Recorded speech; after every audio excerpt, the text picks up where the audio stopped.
Gold farms come in many shapes and sizes, some of which are profession based and others may be open world. But the one that is undervalued and is quite profitable is reputation gold farms. So today we'll be going over 10 awesome reputation gold farms that you can do to make gold now and into the future. Let us begin. Starting off our list is the Blood of the Mountain farm. This is located within the raid of the Molten core within Blackrock Mountain. Here you'll be wanting to run this raid but not kill any of the bosses. This is because if we did kill a boss, we would be locked and therefore we will not be able to reset the trash mobs we are farming for. These mobs in question are called the Molten Destroyers. The Blood of the Mountain comes from these mobs at roughly 6% drop chance and can be sold for quite a large amount of gold on the auction house and is used to gain reputation with the Thorium Brotherhood. Coming in at number 2, we have the Twilight Cultist text farm. These texts are used to gain reputation with the Cenarian Circle, and as such these can be also sold on the auction house for a reasonable price. These texts are farmed in Silithus off of the Twilight Cultists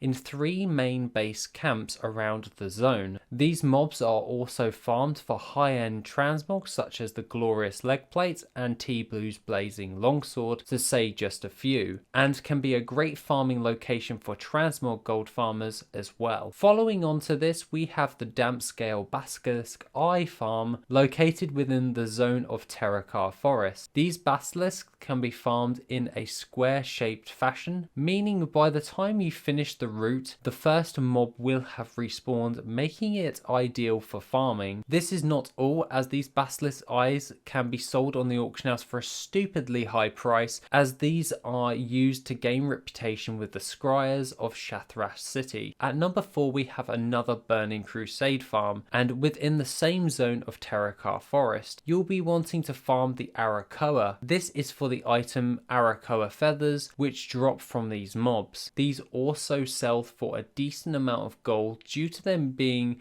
used to level up your reputation from the repeatable quest More Feathers, providing you with 250 reputation with the lower city. Following on to this at number 5 is the Jewel farm in Shadowmoon Valley. This, however, will require you to have mining and herbalism in order to do, either just one or both. What you'll be wanting to do here is mining and herbing the Netherwing ledge for nethersite ore and nether-dust pollen, which is used in the daily quests for the Netherwing reputation. These nodes only spawn on this ledge, and as such you'll be doing laps upon laps for these items. People buy these mainly to skip the 2 of the main daily quests for the Netherwing rep each day, and it is somewhat time consuming. This is how we profit. One of my all-time favourite gold farms, and one that is rarely talked about, is the Shadow Dust farm within Terakar Forest. Head over towards the area of Sketis. Here you'll be farming the Arakkoa in this area specifically for the item Shadow Dust. This is used to gain reputation with the Shatari Skyguard, which has an array of nether ray mounts, which can be obtained at exalted status. I recently did this farm for gold farming, but ended up giving in 3 hours of farmed materials for the mounts, which still today look amazing. At number 7 we have the dungeon farm of the Halls of Lightning. This is run for multiple reasons like transmog, eternals, but the one item that is notable is the Relics of Ulduar. These can be farmed from this dungeon and sold on the auction house for a reasonable price, as they are used in the repeatable quest Ancient Relic. This quest will reward 250 reputation with the Sons of Hodir. It derives its value due to the faction having a mount locked behind this reputation, and with the relic turn-in is the fastest way of becoming exalted. At number 8 we have a somewhat old farm for a decent chunk of gold. This is the Gulai Kashki farm within the Mists of Pandaria zone the Veil of Eternal Blossoms. This is where you'll be farming the Mogu through these keys. The trick for this farm is merely not the loot that you get from the mobs, but it is the caches you open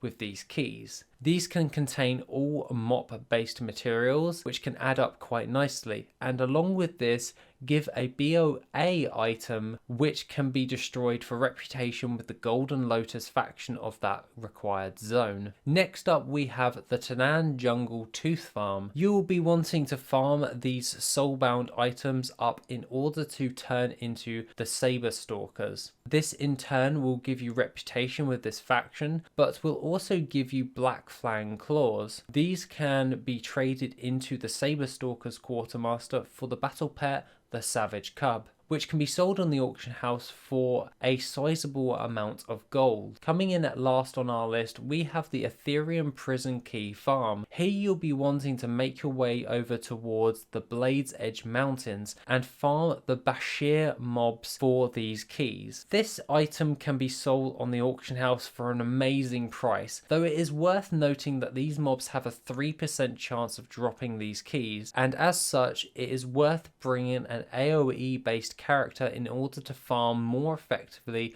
boosting your chances overall for the initial hour. So other than that guys, that is pretty much my pick for the 10 most amazing reputation gold farms. Have a wonderful rest of the day, and I shall see you in the next video, which will be soon.